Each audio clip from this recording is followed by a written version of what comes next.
गोपालगंज नाम तो सुना ही होगा। बिहार का एक ऐसा जिला जहां शादियों में चिकन के साथ लिट्टी ना मिलने पर गोलियां चल जाती हैं और मछली के मुंडे के लिए लाठियां चल जाती हैं। जी हां, ये बिहार का वही जिला है जहां मुर्गे की मौत का बदला लेने के लिए अंधाधुंध फायरिंग और बमबारी हो जाती है। ये वही गोपालगंज है जहां हर साल बाढ़ का पानी 100 से ज़्यादा गाँवों में सेंचुरी मार जाता है। और जब गोपालगंज की बात आती है तो हम थामे मंदिर को कैसे भूल सकते हैं, जो गोपालगंज हेडक्वार्टर से सिर्फ 6 किलोमीटर दक्षिण में स्थित दुर्गा माता का एक मंदिर है, जहां हर साल लाखों टूरिस्ट माता रानी के दर्शन के लिए थामे पहुंचते हैं। थामे मंदिर गोपालगंज में सबसे ज़्यादा विजिट किया जाने वाला टूरिस्ट प्लेस है, जहां हर साल मार्च अप्रैल के महीने में एक बड़े मेले का भी आयोजन किया जाता है। तो आप जब भी थामे जाओ तो थामे का पोड़ुकिया खाना मत भूलना, क्योंकि जितना फेमस बिहार का लिट्टी चोखा है उससे कई गुना ज़्यादा फेमस थामे का पोड़ुकिया है। तो आप जब भी थामे जाएँ पोड़ुकिया जरूर खाएं। इसके अलावा भी गोपालगंज में कई सारे टूरिस्ट प्लेस हैं। ये तो अभी ट्रेलर है, पिक्चर तो अभी बाकी है मेरे दोस्त। श्री पीताम्बरा पीठ मंदिर, जिसे बगलामुखी भी कहा जाता है, माँ पीताम्बरा पीठ मंदिर की नींव मार्च 2007 में रखी गई थी,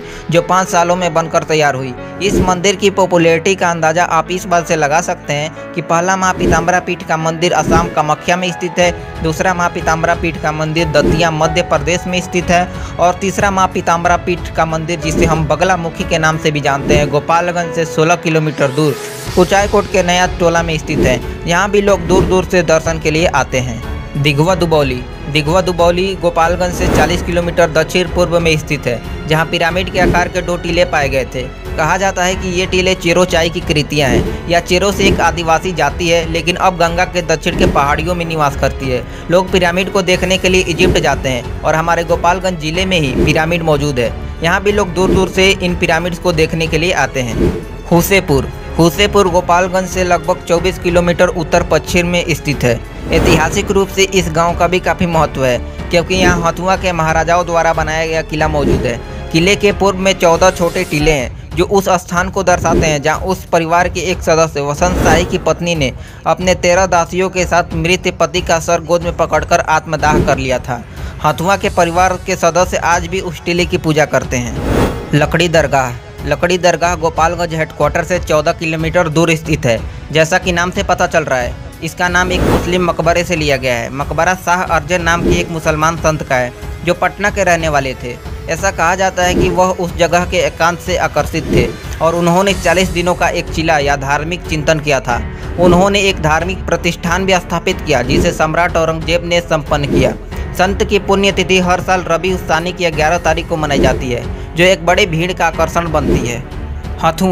हथुआ राज गोपालगंज से लगभग 20 किलोमीटर दूर स्थित है। पुराने ज़माने में गोपालगंज जिला हथुआ राज के अंतर्गत आता था, जहां आज भी आपको हथुआ के राजा द्वारा बनवाया गया पुराना किला, पैलेस, शीश महल, सुरंगें, गोपाल मंदिर इत्यादि आज भी देखने के लिए मिलती हैं। हथुआ जाने के बाद आप यकीन मानिए, आपको राजा महाराजाओं की ठाट बाट की झलकियाँ आज भी देखने के लिए मिलेंगी। और आज भी हथुआ राज हथुआ के राजा की उत्तराधिकारी की देखरेख में है, जिनके पास आज भी अंग्रेजों के ज़माने की गाड़ियों का कलेक्शन है। हथुआ के गोपाल मंदिर के सामने एक तालाब है, और ऐसा कहा जाता है कि महारानी राजमहल से सुरंग के द्वारा तालाब तक पहुंचती थी, जहां से वह स्नान करके गोपाल मंदिर में पूजा करती थी। तालाब के पास वह सुरंग आज भी मौजूद है, और कई लोगों का तो ये भी कहना है कि गोपालगंज का नाम इसी गोपाल मंदिर के नाम पर रखा गया था। हनुमान मंदिर, यह मंदिर गोपालगंज से लगभग 16 किलोमीटर दूर बेलवनवा कुचायकोट में स्थित है। यह मंदिर गोपालगंज का सबसे ऊँचा मंदिर है। यह गोपालगंज में स्थित 100 फीट ऊंचा हनुमान मंदिर है। इसे भी देखने के लिए दूर दूर से लोग आते हैं। सबिया हवाई अड्डा, जी हाँ दोस्तों, आप लोग सोच रहे होंगे कि एयरपोर्ट भी कोई घूमने की चीज़ है। चलिए मैं आपको बताता हूँ। यह एयरपोर्ट इसलिए इंटरेस्टिंग हो जाता है क्योंकि यहाँ प्रेजेंट टाइम में किसी भी फ्लाइट का आवागमन नहीं होता है। आप एयरपोर्ट के रनवे पर जाकर पिकनिक मना सकते हैं, साइकिल चला सकते हैं, गाड़ी चलाना सीख सकते हैं, और आप इस एयरपोर्ट की हिस्ट्री जानेंगे तो अपने आप को वहां जाने से रोक नहीं पाएंगे। इसे defence ministry of British India government यानी अंग्रेजों द्वारा हथुआ राज की मदद से 1868 में बनवाया गया था। यह एयरपोर्ट 517 एकड़ में फैला हुआ है, जहां पर इस समय एयरपोर्ट की कुछ ज़मीन पर लोगों द्वारा अतिक्रमण कर लिया गया है। सबिया हवाई अड्डा डिफेंस के लिए काफ़ी सेंसिटिव है, क्योंकि यह चाइना बॉर्डर के करीब है। इस एयरपोर्ट का उपयोग वर्ल्ड वार 2 में ब्रिटिश एयरफोर्स और व्यक्तिगत उपयोग के लिए हथुआ राजशाही परिवार द्वारा किया गया था। लेकिन वो कहते हैं ना, अंग्रेजों द्वारा बनाए गए पुल आज भी मजबूती के साथ खड़े हैं। लेकिन आज की इस आधुनिक युग में टेक्नोलॉजी का यूज करके बनाया गया पुल इनॉग्रेशन से पहले ही टूट जाता है। सबिया एयरपोर्ट का रनवे इतने सालों बाद भी आपको सही सलामत मिलेगा। आप चाहें तो सबिया एयरपोर्ट जाकर घूम सकते हैं। यहाँ पर मैं आपको एक नोटिस देना चाहूँगा, यदि आप सबिया एयरपोर्ट घूमना चाहते हैं तो जल्दी कीजिए, क्योंकि काफ़ी सालों बाद सबिया एयरपोर्ट को उड़ान योजना के तहत रीडेवलपमेंट करने की मंजूरी मिल चुकी है। हो सकता है कि बाद में आपको वहाँ एक आधुनिक ज़माने का बड़ा एयरपोर्ट देखने के लिए मिले, तो जल्दी करें। और आप जब भी सबिया जाएँ तो सबिया का गाजा मिठाई खाना बिल्कुल मत भूलिएगा, क्योंकि जितना फेमस थावे का पौड़ुकिया है उतना ही फेमस सबिया का गाजा मिठाई है। तो आप जब भी सबिया जाएँ तो गाजा मिठाई जरूर खाएँ। अरे यार रुको जरा, सबर करो, क्योंकि गोपालगंज की बात चली है तो दूर तक जाएगी। तो चलिए हम थोड़ा गोपालगंज की हिस्ट्री और ज्योग्राफी के बारे में जान लेते हैं। इतिहासकारों का मानना है यह स्थान वैदिक युग के दौरान विदेह के राजा के अधीन था। आर्यकाल के दौरान यह वामन राजा चेरो ने यहाँ शासन किया। उस समय के शासकों को मंदिर और धार्मिक स्थल बनाने का शौक था। यही कारण है कि गोपालगंज में इतने सारे महत्वपूर्ण मंदिर और धार्मिक स्थल हैं, जैसे थावे का दुर्गा मंदिर, माझा का किला, देगवा दुबौली का वामन गांधी तालाब, सिरसिया के राजा मलखान का किला, कुचायकोट जैसे बहुत से धार्मिक स्थल देखने के लिए मिलेंगे। गोपालगंज के लोग हमेशा सुर्खियों में रहते थे। राष्ट्रीय और सामाजिक कारण, जिसमें स्वतंत्रता के लिए संघर्ष, जेपी आंदोलन, महिला शिक्षा के लिए आंदोलन, बंकटा के बाबू गंगा विष्णु राय और बाबू सुंदरलाल के नेतृत्व में कर का भुगतान न करने और 1930 के निषेध के खिलाफ आंदोलन। 1935 में पंडित भोपाल पांडे ने देश की आज़ादी के लिए अपने प्राणों की आहुति दे दी थी। महाभारत काल के दौरान यह क्षेत्र राजा भूरी सर्व के अधीन था। 13वीं और 16वीं शताब्दी के दौरान इस स्थान पर सुल्तान गयासुद्दीन अब्बास और बाबर का शासन था। चलिए अब हम हथुआ राज के इतिहास के बारे में कुछ बात कर लेते हैं। हथुआ राज भूमिहारों के बगोचिया वंश से संबंधित था। इस राज्य में 1365 गांव शामिल थे और 3,91,000 से अधिक लोग निवास करते थे। हथुआ राज्य में 4 सीटें थीं। यहाँ राज्य की सीटों में हुसेपुर, कल्याणपुर, बलचौरा और बगोच शामिल थे। कल्याणपुर 16वीं शताब्दी में मुगल सम्राट अकबर के अधीन था। चलिए फिर से आते हैं हमने गोपालगंज जिले पर। 19वीं शताब्दी में बंगाल के विभाजन के बाद वर्तमान समय के उड़ीसा और बिहार बंगाल के अंतर्गत आ गए। गोपालगंज 1875 तक केवल एक छोटा सा गांव था। उसी वर्ष यानी 1875 में गोपालगंज को सारण जिले का एक अनुमंडल बना दिया गया। गोपालगंज 2 अक्टूबर 1973 को एक स्वतंत्र जिला बना। जिला मुख्यालय गोपालगंज शहर में ही स्थित है। गोपालगंज पहले सारण जिले का एक हिस्सा था, जिसमें छपरा, सिवान और गोपालगंज शामिल थे। 18वीं शताब्दी में यह हथुआ राज द्वारा शासित था और ब्रिटिश शासन के तहत यह 19वीं शताब्दी के प्रारंभ तक बंगाल प्रांत का एक हिस्सा था। गोपालगंज पूर्व में चंपारण और गंडक नदी से, दक्षिण में सिवान जिले से और उत्तर पश्चिम में उत्तर प्रदेश के देवरिया जिले से घिरा है। गोपालगंज जिले में 14 प्रखंड, 1534 गांव और 5 कस्बे हैं। 2011 की जनगणना के अनुसार गोपालगंज जिले में 4,13,044 घर हैं, जिनकी जनसंख्या 25,62,012 है, जिनमें से 12,67,666 पुरुष हैं और 12,94,346 महिलाएं हैं। 0 से 6 आयु वर्ग के बच्चों की संख्या 4,49,530 है, जो कुल जनसंख्या का 17.55% है। गोपालगंज जिले का सेक्स रेशियो 1021, यानी गोपालगंज जिले में 1000 पुरुषों पर 1021 महिलाएं हैं। गोपालगंज जिले का लिटरेसी रेट यानी साक्षरता दर 53.98% है, जिनमें से 62.63% पुरुष लिटरेट हैं और 45.51% महिलाएं लिटरेट हैं, यानी पढ़ी लिखी हैं। गोपालगंज जिले का कुल क्षेत्रफल 2033 स्क्वायर किलोमीटर है और पॉपुलेशन डेंसिटी 1260 पर स्क्वायर किलोमीटर है। टोटल पॉपुलेशन में से 6.35% पॉपुलेशन शहरी क्षेत्रों में रहती है और 93.65% पॉपुलेशन ग्रामीण क्षेत्रों में रहती है। Fact about Gopalganj. पहला, गोपालगंज बिहार राज्य में पॉपुलेशन के मामले में 21वें और क्षेत्रफल के मामले में 26वें स्थान पर है। दूसरा, जनसंख्या की दृष्टि से प्रति स्क्वायर किलोमीटर गोपालगंज राज्य का 13वां घनी आबादी वाला जिला है, जहां पर स्क्वायर किलोमीटर 1260 व्यक्ति रहते हैं। तीसरा, गोपालगंज सेक्स रेशियो यानी पुरुषों पर महिलाओं की संख्या के मामले में प्रथम स्थान पर है। चौथा, गोपालगंज राज्य के चाइल्ड सेक्स रेशियो के मामले में 6ठे स्थान पर है। पाँचवा, गोपालगंज में 1534 गाँव में से 139 निर्जन गाँव हैं। निर्जन यानी जहाँ कोई भी नहीं रह सकता। छठा, दिघवा गांव जो बैकुंठपुर प्रखंड के अंतर्गत आता है, सबसे अधिक आबादी वाला गांव है, जिसकी जनसंख्या 21,100 है। और रेनीमठ गांव जो बोरे प्रखंड के अंतर्गत आता है, सबसे कम आबादी वाला गांव है, जिसकी टोटल जनसंख्या केवल 1 है। सातवां, गोपालगंज जिले में कुचायकोट प्रखंड में सबसे ज़्यादा यानी 222 गाँव हैं और सिधवलिया प्रखंड में सबसे कम यानी 50 गाँव हैं। आठवां, रामपुर तेंगराही का क्षेत्रफल जो गोपालगंज प्रखंड के अंतर्गत आता है सबसे बड़ा यानी 2428 हेक्टेयर है और मान उर्फ बसंत छपरा का क्षेत्रफल जो बैकुंठपुर प्रखंड के अंतर्गत आता है सबसे छोटा यानी 2 हेक्टेयर है। 9वां, गोपालगंज में 6 विधानसभा और 1 लोकसभा सीट है। 10वां, गोपालगंज में बोली जाने वाली भाषाएं हिंदी और भोजपुरी है। 11वां, गोपालगंज में प्रमुख रूप से मनाए जाने वाले त्यौहार नवरात्रि, सरस्वती पूजा, रामनवमी, शिवरात्रि, होली, दीपावली, ईद, छठ पूजा इत्यादि त्यौहार शामिल है।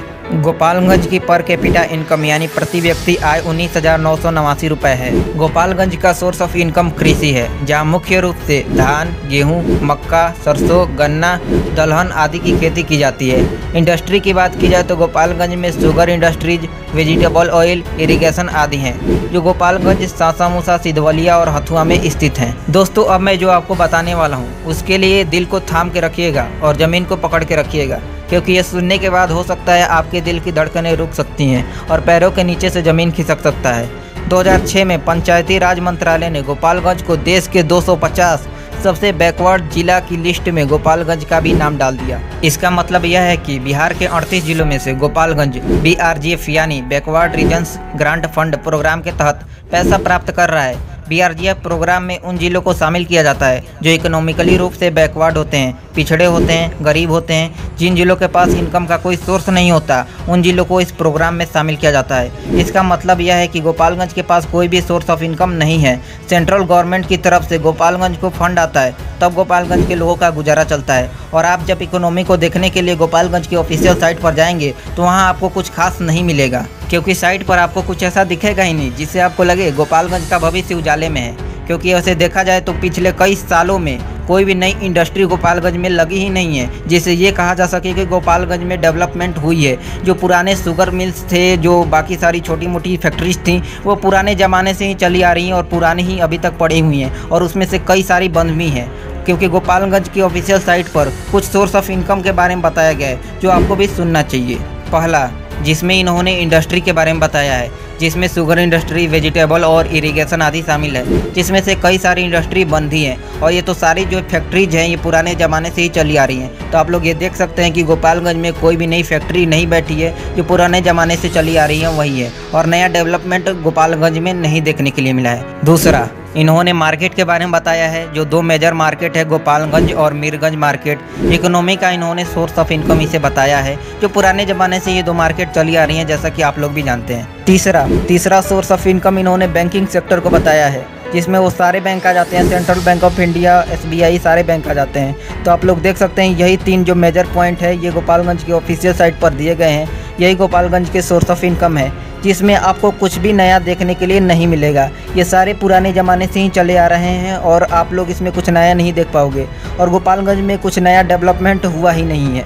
वैसे तो देखा जाए तो गोपालगंज से 3 मुख्यमंत्री बिहार के रह चुके हैं, फिर भी गोपालगंज का ये हाल है। इसके अलावा साइट पर कोई भी डेटा मौजूद नहीं है। यहाँ तक ये भी मेंशन नहीं किया गया है कि गोपालगंज को सेंट्रल गवर्नमेंट द्वारा फंड दिया जाता है और ये बैकवर्ड जिला की श्रेणी में आता है। जब गोपालगंज की बात आती है तो हम राजनीति के टाइकून कहे जाने वाले लालू प्रसाद यादव को कैसे भूल सकते हैं। गोपालगंज से बिहार के 3 मुख्यमंत्री बने, लालू यादव, राबड़ी देवी, अब्दुल गफूर।